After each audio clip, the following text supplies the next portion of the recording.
নমস্কার, আপনারা দেখছেন ডিজিটাল খবরিলাল বাংলা। আমি সহেলি আপনাদের সঙ্গে। পুজোর ঢাকে কাঠি পড়তে আর মাত্র কিছুদিন, তারপরেই বাঙালির বহু প্রতীক্ষিত সেই 4 দিনের অপেক্ষার শেষ। যেই 4 দিনের জন্য বাঙালি গোটা একটা বছর অপেক্ষা করে থাকে। বাঙালির 12 মাসে 13 পার্বণ, তবে সেই 13 পার্বণের প্রতিটি উৎসবেই আনন্দ উল্লাস করে থাকলেও দুর্গাপুজোর জন্য কিন্তু সকলেই গোটা একটি বছর অপেক্ষা করে থাকে। এই দুর্গাপুজোর দিকেই তাকিয়ে থাকে সকলে। উমা আসছেন।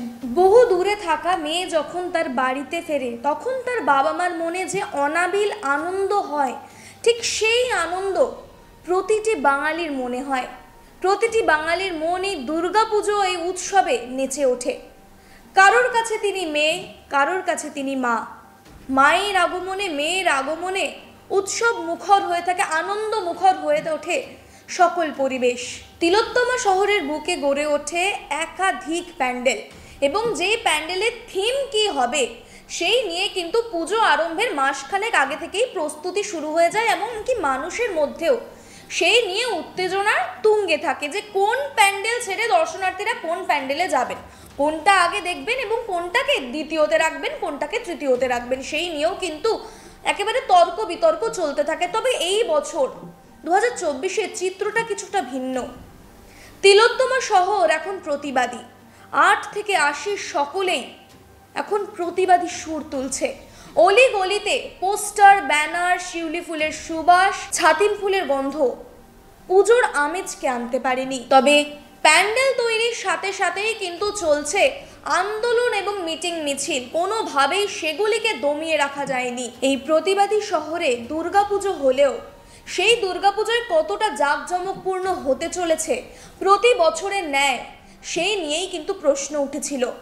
এমনকি একটি কথা উঠেছিল, সকলেই জেনে থাকবেন, উৎসবে ফিরছি না। অর্থাৎ দুর্গাপুজো হলেও দুর্গাপুজোকে ঘিরে যে আনন্দ, যে উল্লাস, যে উৎসবে মেতে ওঠে বাঙালি, সেই উৎসবে কিছুটা ভাটা পড়তে চলেছে। যদিও এই পরিস্থিতির কথা মাথায় রেখেই বিভিন্ন পুজো কমিটিও এবার জাঁকজমকপূর্ণ আয়োজন থেকে নিজেদেরকে বিরত রাখতে চলেছেন। সূত্র মারফত খবর পাওয়া যাচ্ছে, কলকাতার, উত্তর কলকাতা থেকে দক্ষিণ কলকাতার বিভিন্ন বড় থেকে ছোট সমস্ত পুজো কমিটি এমনই সিদ্ধান্ত নিয়েছেন। কেউ কেউ বন্ধ রাখতে চলেছেন জাঁকজমকভাবে হওয়া সেই উদ্বোধনী অনুষ্ঠান, আবার কেউ বন্ধ রাখতে চলেছেন বিসর্জনের শোভাযাত্রা। এছাড়াও ইতিমধ্যে আপনারা জেনে থাকবেন, বহু পুজো কমিটি পুজোর অনুদান নিতেও প্রত্যাহার করেছেন। তারা জানিয়েছেন এইভাবেই তারা তাদের প্রতিবাদের স্বর তুলবেন। পুজোর মণ্ডপকেই, পুজোর মঞ্চকেই প্রতিবাদের মঞ্চ করে তুলতে চাইছেন তারা। এইভাবেই এই নির্মম ঘটনায় যে গোটা দেশ আন্দোলন মুখর হয়ে রয়েছে, সেই আন্দোলনে এভাবেই নিজেরা অংশগ্রহণ করবেন। এছাড়াও দুর্গাপুজোকে ঘিরে একটি অন্যতম বিষয় হলো কেনাকাটা।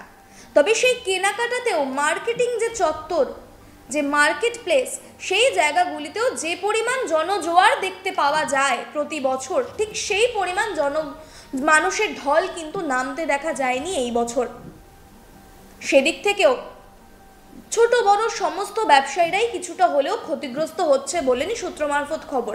এছাড়াও ইতিমধ্যেই জানেন, হকার উচ্ছেদ হয়েছিল, সেই সময়ও কিছুটা ব্যবসায় ক্ষতি দেখা দিয়েছিল বলেই জানা গেছিল। ঠিক তেমনই আবারও পুজোর আগে এই পরিস্থিতি, এই আবহে আবারও কিছুটা হলেও ক্ষতিগ্রস্ত হচ্ছেন ছোট বড় ব্যবসায়ীরা, সেই নিয়েও কিন্তু প্রশ্ন উঠছে। দুর্গাপুজোকে ঘিরে একাধিক শ্রেণীর মানুষের রুজি রুটি চলে। পুজোর ঢাকি থেকে শুরু করে ছোট বড় সকল শ্রেণী, সকল ব্যবসায়ীরা এই দুর্গাপুজোর দিকেই চেয়ে থাকেন সারাটি বছর। আরজিকরের নিন্দনীয় ঘটনার কথা মাথায় রেখেই প্রতিটি দুর্গোৎসব কমিটির পুজোর প্রস্তুতি কিন্তু শুরু হয়ে গিয়েছে। তবে সেই পুজোর প্রস্তুতিতে যতটা জাঁকজমক ভাব প্রতি বছর দেখতে পাওয়া যায়, সেই বছরের ন্যায় এবছর কিছুটা লাগাম কষতে চলেছে প্রতিটি কমিটি, এমনটাই কিন্তু সূত্র মারফত খবর পাওয়া যাচ্ছে সে সমস্ত কমিটির উদ্যোক্তাদের কাছ থেকে। আর মাত্র 2 দিন বাকি, তারপরেই মহালয়া, অর্থাৎ পিতৃপক্ষের অবসান এবং দেবীপক্ষের সূচনা।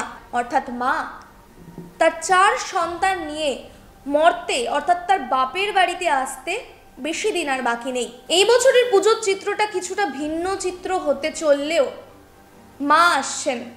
এই কথাটাই যথেষ্ট সকলের মনে আনন্দ দেওয়ার জন্য। মা অশুভ শক্তির বিনাশ ঘটান। তাহলে কি মায়ের আগমনের সাথে সাথেই ন্যায় বিচারও মিলতে চলেছে? নজর থাকবে আমাদের, নজর থাকবে সুপ্রিম শুনানির দিকে। আপনারা নজর রাখুন ডিজিটাল খবরিলালের পর্দায়। খবর আপনাদের, নজর আমাদের।